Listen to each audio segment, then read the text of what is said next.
하나님의 말씀은 베드로전서 5장 5절에서 7절입니다.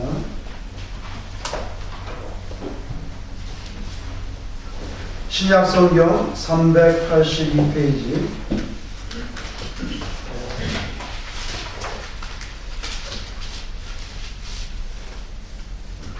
382페이지 베드로전서 5장 5절에서 7절 우리가 한 목소리로 같이 받들겠습니다. 시작. 참는 자가 이와 같이 자기에게 순종하고 다 서로 겸손으로 우리를 비나가 하나님은 교만한 자를 대적하시되 겸손한 자들에게 은혜를 주시느니라. 그러므로 하나님의 능하신 손 아래에서 겸손하라. 때가 되면 너희를 보이시리라. 너희 염려를 다 주께 맡기라. 이는 그가 너희를 돌보시니라. 아멘. 우리가 이 땅에 사는 동안에 때로 염려를 하게 되는데요. 오늘 베드로 사도께서는 그 염려를 다 주님께 맡기라고 그렇게 7절에 권면합니다. 그 이유는 주님께서 우리를 돌보시기 때문이죠. 주님이 우리를 돌보시지 않는다면 우리가 염려를 주님께 맡길 필요가 있나요? 맡길 수도 없고. 그런데 주님께서는 여러분을 친히 돌보시는 분이시기 때문에 그 염려를 주께 다 맡기면서 사시기를 주님 이름으로 축원합니다. 아멘. 여러분, 예수님이 복음서에 보면은 자기 자신이 성품이 어떻다는 것을 말씀하신 적이 그렇게 많지 않아요. 그런데 마태복음 11장 29절에 보면 본인의 성품에 대해서 말씀을 하셨는데 나는 마음이 온유하고 그렇게 말씀했어요. 나는 마음이 온유하고 그 다음에 겸손하니 요거는 성품에 관한 거거든요. 예수님의 능력에 관한 말씀이 아니에요. 자기의 성품이 그렇다는 거예요. 예수님이 자기 성품에 대해서 거의 말씀하지 않았어요. 뭐 나는 뭐 인내심이 강하다, 뭐 나는 추진력이 있다, 뭐 이런 말씀 한 적이 없는데 이 말씀은 저희들에게 하신 걸 보면 요거는 좀 본받기를 대단히 원하셨던 게 아닌가. 내가 마음이 온유하고 겸손하니까 너희들도 좀 그렇게 살아라. 그 말씀을 하고 싶은 게 아니었겠는가. 여러분, 온유라고 하는 것은 내 가치가, 내가 끌어안고 있는 가치가 다른 사람에게 해가 되지 않는다는 뜻입니다. 내가 뭔가를 굉장히 중요하게 생각하고 있는데 이거 좋다 이거예요. 그런데 그것 때문에 그걸 가지고 다른 사람에게 해가 되지 않도록 사는 것, 그것이 성품적으로 온유한 사람이다. 이렇게 저는 표현하고 싶어요. 온유하다 그러면 누가 막 쥐어박고 막 발로 뻥뻥 차도 죽었어 하고 가만히 있는 뭐 그런 이미지를 연상할 수도 있지만 사실은 뭐 꼭 그런 건 아니죠. 의를 위해서는 때로 일어나야 될 때도 있고 싸워야 될 때도 있기 때문에 무조건 뭐 참고 무조건 그냥 뭐 이렇게 그런 건 아닌 것 같아요. 예수님 그러지 않았어요. 예수님 바리새인들하고도 막 싸웠잖아요. 디베이트 했거든요. 그러니까 온유라는 것이 우리가 생각하는 꼭 그런 건 아니었던 거예요. 다만 내가 어떤 중요한 가치를 품고 있을 때 그거 가지고 다른 사람의 가슴을 이렇게 날카롭게 베는 그런 식으로는 접근하지 않는. 또 온유한 사람의 성품은요 겸손으로 이어지죠. 사람들이 싫어하는 말투는 어떤 말투일까요? 명령형 말투는 좀 싫어하죠. 다 듣기를 거북해요. 뭐 해라, 언제까지 해, 뭐 이렇게 하라. 나이 들면서 사람이 점점 딱딱해질 수 있는 것 같아요. 어제 제가 조카들을 만났는데 조카가 4살이에요. 그런데 전혀 딱딱하지 않아. 얼굴 이렇게 보면 얼굴 싹 이렇게 숨을 이렇게. 어린아이들은 딱딱하지 않아요. 그런데 나이를 먹고 점점 어른이 되면서 딱딱해지는 거죠. 그러니까 인생도 딱딱해져요. 그러니까 우리는 대화를 할 때 부탁형으로 그런 말투를 쓰는 게 좋을 것 같아요. 겸손한 마음에서 부드러운 말투가 나오잖아요. 이렇게 부드러운 말투. 겸손한 사람이 너 해? 뭐? 이렇게 이런 말투 잘 안 나온단 말이에요. 그래서 겸손한 마음에서 부드러운 말투가 나옵니다. 예를 들어 볼게요. 겟세마네 동산에서 주님이 이제 제자들에게 함께 같이 기도해 달라. 내가 너무 마음이 힘드니까 같이 기도해 달라. 라고 했는데 3번이나 보니까 다 쿨쿨 잠을 자고 있는 거예요. 참 믿을 수가 없어. 이 녀석들. 내가 이렇게 3년 동안 교육을 시켰는데도 잠이 오냐 지금? 지난번에 무슨 대표자 만났는데 기업인들이 갔나? 근데 북한의 그 높은 이 사람 이름들이 지금 냉면이 목구멍에 넘어가? 아니 그럼 만나서 좋은 얘기 하자고 그러고 그렇게 얘기를 하면 어떡해. 냉면이 목구멍에 넘어가냐고. 예수님께서 너희들은 진짜 구제불능이다 뭐 이렇게 화가 나셔서 할 수 있을 것 같은데, 그때 여러분 잘 아시죠? 예수님 뭐라고 말씀해요? 마음은 원이로되 육신이 약하도다 이렇게 말했거든요. 아유 이놈 자식들, 내가 너희들을 믿고 이때까지 같이 이러지 않았어요. 마음은 원이로되 육신이 약하도다. 근데 이게 예수님의 평가예요. 우리는 주로 뭐라고 말합니까? 마음만 있으면 뭐하냐? 행동이 있어야지. 우리가 주로 그렇게 주장하는데, 지금 예수님이 가장 힘든 시간이잖아요. 내일 죽어야 되는데 화가 날 수 있을 것 같아요. 근데 그러지 않고 마음은 원이로되 육신이 약하도다. 그러니까 예수님은 긍정적으로 봐주시는 것 같아요. 작은 것도 지나치지 않고. 겟세마네 동산까지 따라온 게 어디야 그래도. 뭐 그렇게 생각하실 수 있는 거죠. 우리의 좋은 것을 찾으시고 인정해 주시는 스타일. 그러니까 지금 당장 작은 것이라도 여러분이 좋은 것을 하려고 시도를 하는 거 참 중요해요. 마음이라도 이렇게 얹어주시는 거 중요합니다. 하나님이 그거 좋아하시는 것 같아요. 그게 또 구원받은 자의 도리죠. 겸손. 주님 얼마든지 화를 낼 수 있지. 그 자리에서 너의 수준이 이거밖에 안 되냐? 뭐 이렇게 하실 수 있는데 온유하세요. 온유해. 겸손. 주님께서 대단히 높이 평가해주는 그런 성품의 덕목입니다. 여러분 바울은 정말 위대한 전도자였잖아요. 그죠?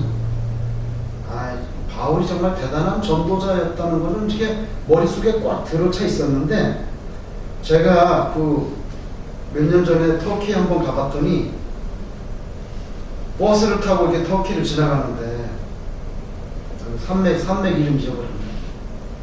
굉장히 그 산맥이 아주 거대하고 넓더라고요. 그런데 바울 사도가 지금은 버스가 나서 달리고 있지만 옛날에는 그 오솔길 같은 한도 없어요. 산속에. 그런 데를 말도 안 타고 걸어서 다니면서 전도했을 거를 생각하니까, 이렇게 버스를 타고 산을 보니까 야, 바울이라는 사람이 정말 어떠한 분이었는가, 이런 정말 다시 한번 가슴에 생각해 보게 되더라고요.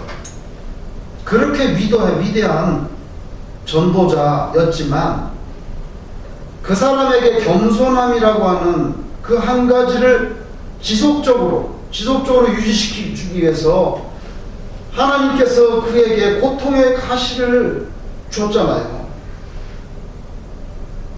그렇게 위대한 전도자인데도 겸손한 건 참 힘드니까 겸손함을 지속적으로 유지하기 위해서 가시를 줬어요. 그만큼 겸손이 이게 고귀한 거죠. 얼마나 사랑스럽겠어요. 하나님께서 바울을 보실 때 눈에 넣어도 아프지 않을 사람인데 그 가시를 주는데 겸손하게 만들려고. 오늘 본문 말씀에도 베드로 사도가 겸손에 대해서 말씀합니다. 젊은 자들아 이와 같이 장로들에게 순종하고 다 서로 겸손으로 허리를 동이라. 하나님은 교만한 자를 대적하시되. 무서운 말씀이죠. 하나님이 대적하면 끝나는 거예요. 하나님이 대적하면 죽는 거지 뭐. 별거 있어요? 교만한 자는 대적하시되 겸손한 자들에게는 은혜를 주시느니라. 베드로 사도께서 오늘 5절에 겸손으로 허리를 동이라. 근데 이게 허리를 동이라 그랬는데 이 동인다는 것은 매듭으로 묶어서 이렇게 둘러싸는 거예요.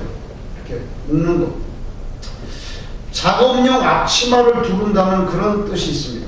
음식을 만든다든지 먼지가 나는 것만 할 때 앞치마를 두잖아요. 여러분 홈디포에 가보면 남자고 여자고 소용없어. 전부 다 그 오렌지색 그거 다 메고 있잖아요. 그런 그때 쓰는 동이다라는 단어의 단어가. 그런데 앞치마 홈디포는 오렌지색 하는데 여기는 보면 겸손으로 앞치마를 두르라는 거예요. 겸손으로 허리를 동이라. 그죠?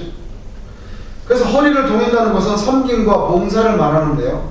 이 섬김과 봉사라는 게 교만한 마음 가지고는 안 되잖아요. 이건 겸손한 사람만 감당할 수가 있거든요. 그러니까 겸손으로 이게 앞치마를 두르라는 거죠. 그리고 겸손은 인격적인 관계성에서 일방적이지 않고 항상 상대적이에요. 당신은 항상 나한테 겸손해야 돼. 내가 장모니까. 내가 연장자잖아. 그런 거 아니에요. 자기는 겸손하지 않으면서 다른 사람한테만 겸손함을 바라는 그런 거 아닙니다. 상대적이죠? 그래서 오늘 본문에 정확히 보세요. 서로 겸손으로 허리를 동이라. 그죠? 베드로는 잠언에 있는 말씀을 인용해서 5절 뒷부분에 붙였어요. 잠언 3장 34절에 진실로 그는 거만한 자를 비웃으시며. 이렇게 나옵니다. 진실로 하나님은 거만한 자를 비웃으시며 겸손한 자에게 은혜를 베푸신다. 요 잠언의 말씀을 베드로가 인용해가지고 5절 후반부에 붙인 거예요. 그래서 교만한 자를 대적하며 겸손한 자들에게 은혜를 주신다. 이렇게 말씀한 거죠. 여러분 예수님 당시에 식사를 하려면 그 중에 제일 신분이 낮은 사람이 발을 닦아줘야 돼요. 제대로 된 신발이 없잖아요. 샌들 신고 다니는데 식사를 하려면 먼지 좀 털고 밥을 먹어야지. 그러니까 이렇게 식사를 할 때 종들이 가장 낮은 사람이 발을 씻겨줍니다. 근데 최후의 만찬자리에서 여러분이 아시듯이 12명의 제자가 있고 그런데 아무도 그 역할을 하려고 하지 않는 거예요. 아무도 겸손으로 허리를 동이려는 사람이 나타나지 않았어요. 예수님도 좀 기다렸지 않았겠어요? 근데 아무도 나타나지 않아. 결국 예수님께서 모두에게 겸손의 본을 보이시려고 직접 물을 떠오고 수건을 가져와서 발을 씻깁니다. 그러면서 마지막에 하셨죠? 내가 너에게 이렇게 본을 보였으니 너희도 서로 발을 씻어주라. 그게 돌아가시기 전날 밤이에요. 얼마나 예수님께서 마음이 답답하셨으면 마지막에 그렇게 물을 떠서 비주얼 에이드로 아주 그렇게 교훈을 주셨겠어요. 여러분 내일 돌아가시면 오늘 얼마나 헛소리 하겠어요? 오늘? 내일 돌아가시면? 오늘 제일 중요한 말씀을 하지 않겠어요? 서로 발을 씻기라는 그 교훈을 주신 거예요. 제자들은 아무도 나서지 않았어. 왜?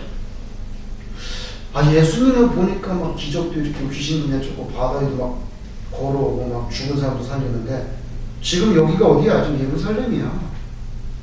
예수님이 마음만 먹으면 이스라엘의 왕이 될 수 있다고 생각했어요. 근데 내가 지금 일어나가지고 발을 씻기면 어떻게 되는 거야, 내가? 여기 전부 13명 앉아있는데 내가 제일 꼬랩이 되는 거 아니야? 그러니까 버틸 때까지 버텨야 되는 거야. 내가 버텨야지. 내가 좌측에서 일어나면 뭐 내가 제일 꼬랩이라고 인정하는 건데, 예수님이 왕이 되시면 한 자리 다 차지한다고 생각하는데, 여러분 길에서 오는 중에도 싸웠잖아. 기억나시지? 길에서 걸으면서도 그래서 예수님이 야 너희들 오면서 무슨 얘기했니? 그렇게 지적당했잖아요.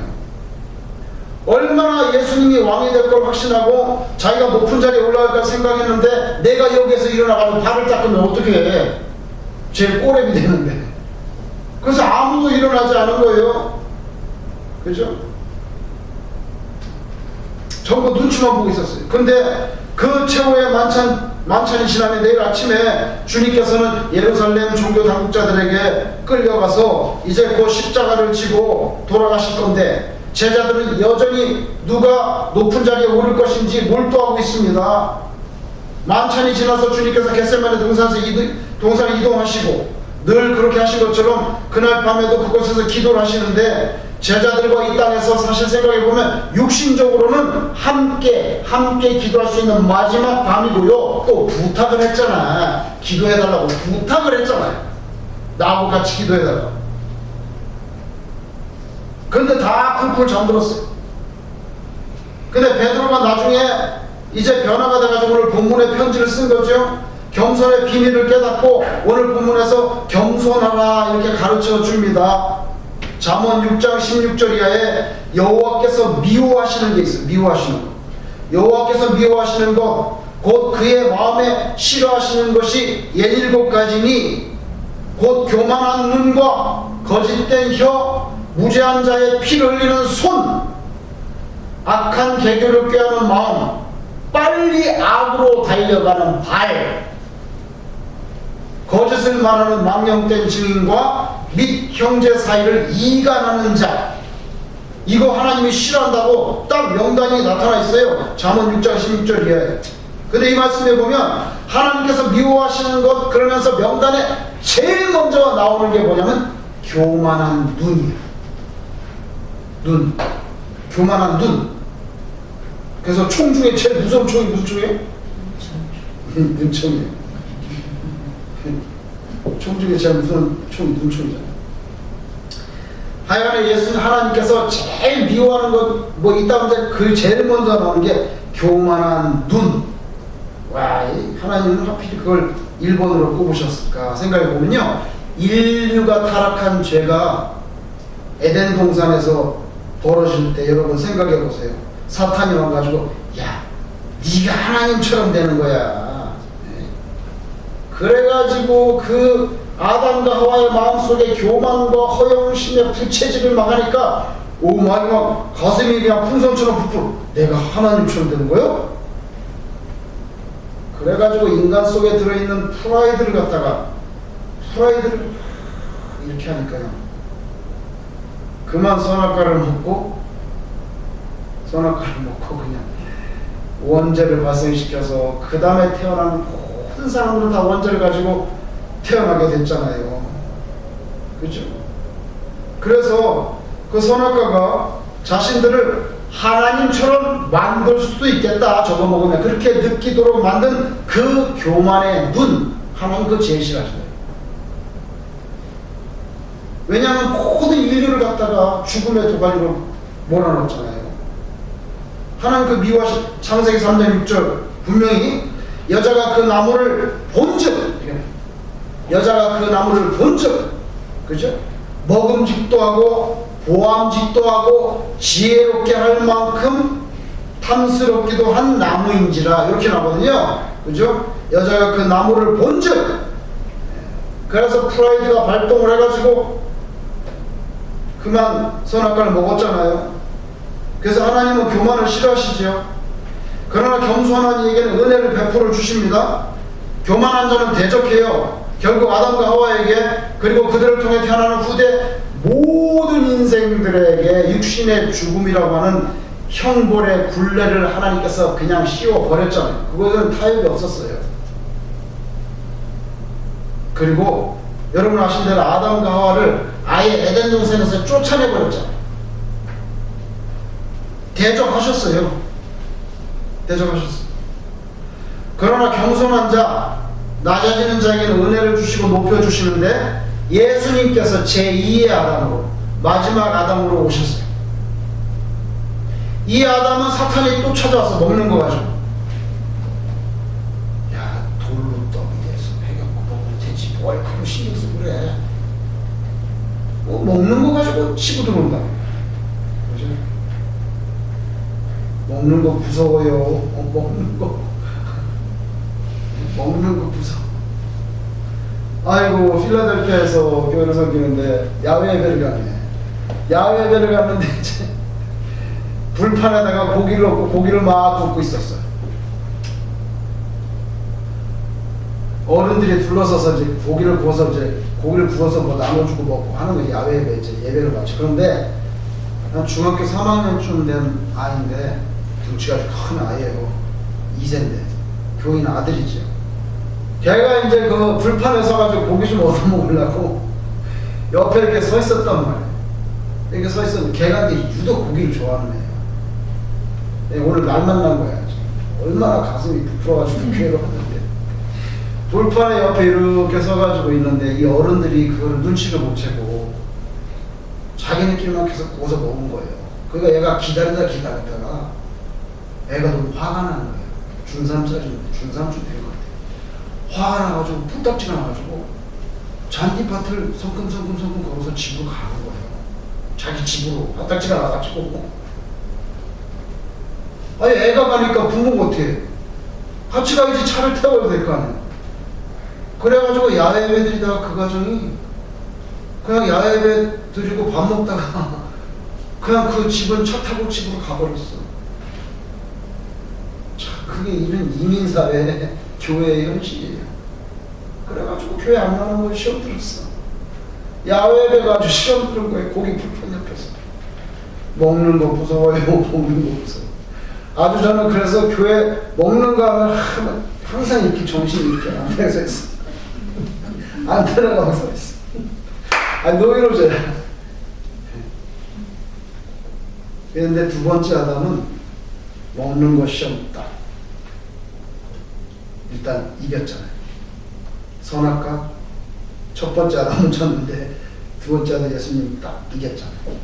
그리고 죽기까지 순종하고 하나님 뜻에 복종해서 십자가를 지고 돌아가시니까 그래서 무덤에 내려갔잖아요. 더 내려갈 데 없어. 이제는 무덤까지 갔으니까. 그렇게 죽기까지 순종하고 겸손해지니까 하나님께서 부활시키고 그 다음에 끌어올려가지고 이제 어디 계시죠? 하나님 보좌 우편에 계시죠. 높여주시는 거 글자 그대로 되는 거예요. 여러분, 예수님 오시기 한 700년 전에 이사야 선자가 있었는데요. 이사야 선자가 이사야 57장 15절에 이런 말씀을 했어요.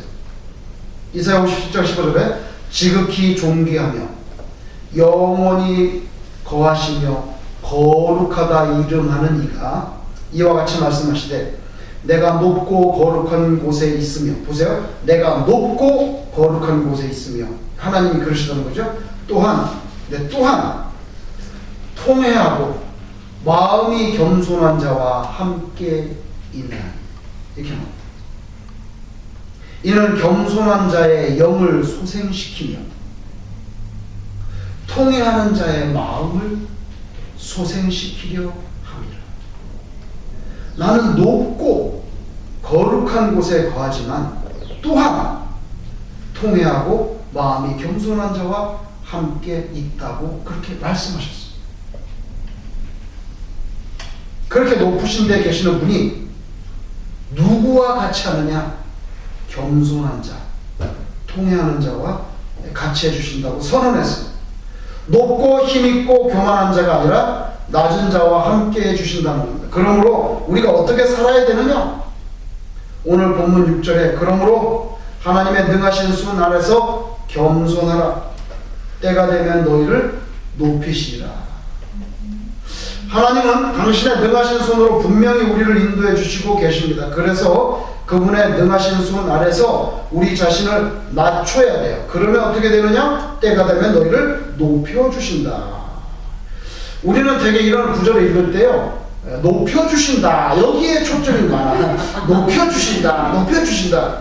빌립보서 4장 13절 말씀, 내게 능력 주신 자 안에서 내가 모든 것을 할 수 있느니라. 그러면 항상 생각합니다. 나는 할 수 있느냐, 이것만 생각이 나는데, 사실은요, 초점이 그 앞에 있잖아요.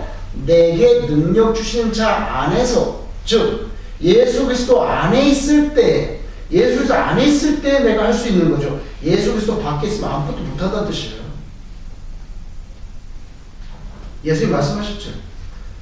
너희는 나를 떠나서는 아무것도 할 수 없다. 그렇게 말씀하셨어요. 그죠? 그래서 내가 할 수 있다, 그게 아니라 능력 주시는 자 안에 있어야 되는 거. In Christ. 그리스도 안에 있어야 돼. 그게 초점인데요. 마찬가지로 오늘 본문 6절, 하나님이 높여주신다. 높여주신다. 근데 그게 초점이 아니고, 하나님의 능하신 손 아래에서 겸손하라. 그게 초점인 거죠. 그게 초점이에요. 더군다나 오늘 본문에 보니까 또 때가 되면, 전제를 달았어요. 전제를. 높여주는 것도 아무 때가 아니야. 때가 되면 높여주신다. 그게 전제를 달았잖아요. 그죠? 우리 인생에게는 이 때에 대한 인식부터가 겸손을 요구해. 왜냐하면요, 여기 오늘 본문에 때가 되면 높여주신다는데 그 때가 누구의 때냐는 거예요. 그 때가 나의 때가 아니라 하나님의 때잖아. 그 때가 하나님의 때잖아. 그러니까 벌써 여기서부터 겸손을 달고 들어가야 돼요.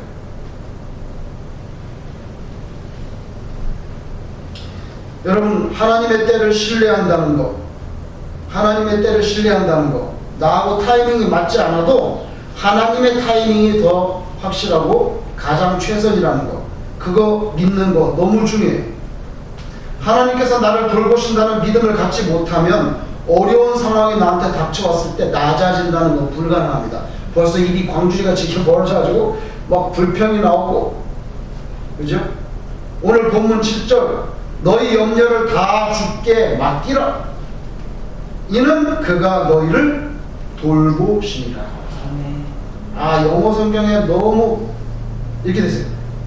던져버려라. 아주 cast all your anxiety on him because he cares for you. Because he cares for you.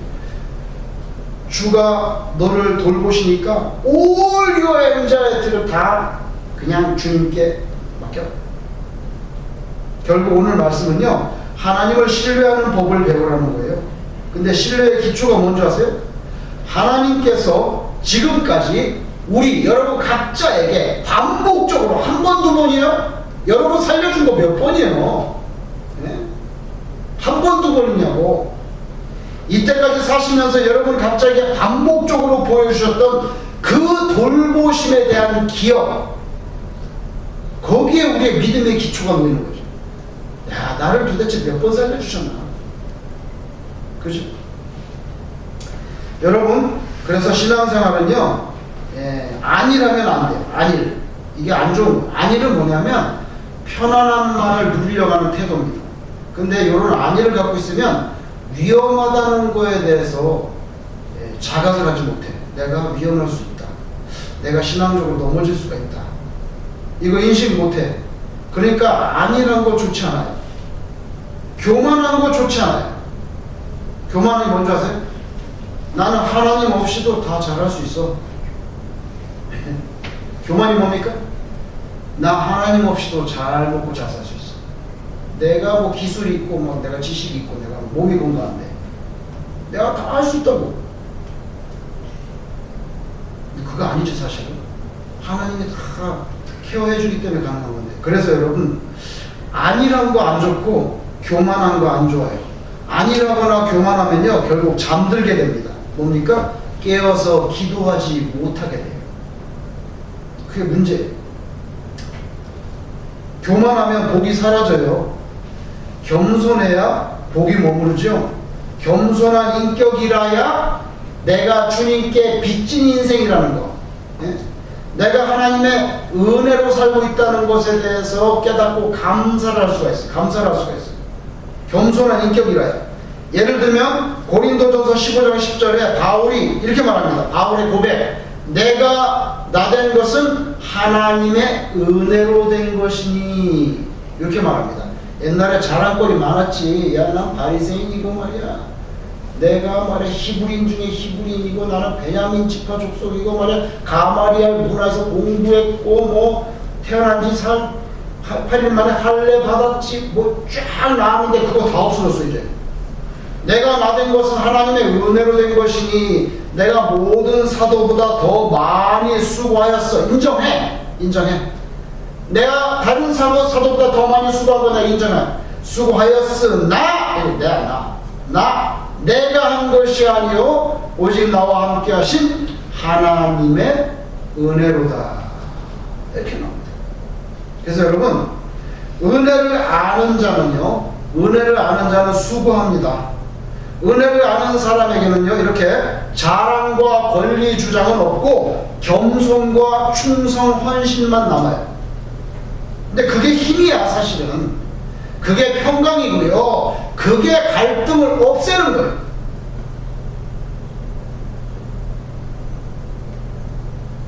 겸손한 자가 순종을 하죠.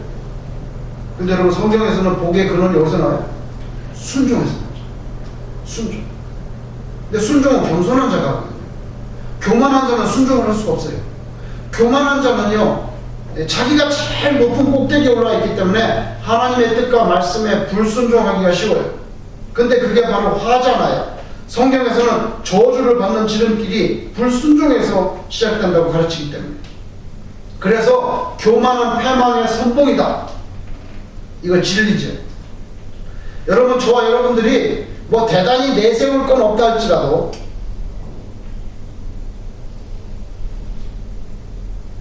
예수님을 본받아서 나는 마음이 온유하고 겸손한데 너도 그러지 그러냐? 별로 내세울 건 없어도 저와 여러분이 오늘 이 말씀을 받고 예수님의 인격, 온유하고 겸손하게 되기를, 겸손함으로 여러분의 허리를 동일 수 있기를 주님 이름으로 축원합니다. 아멘. 기도하겠습니다.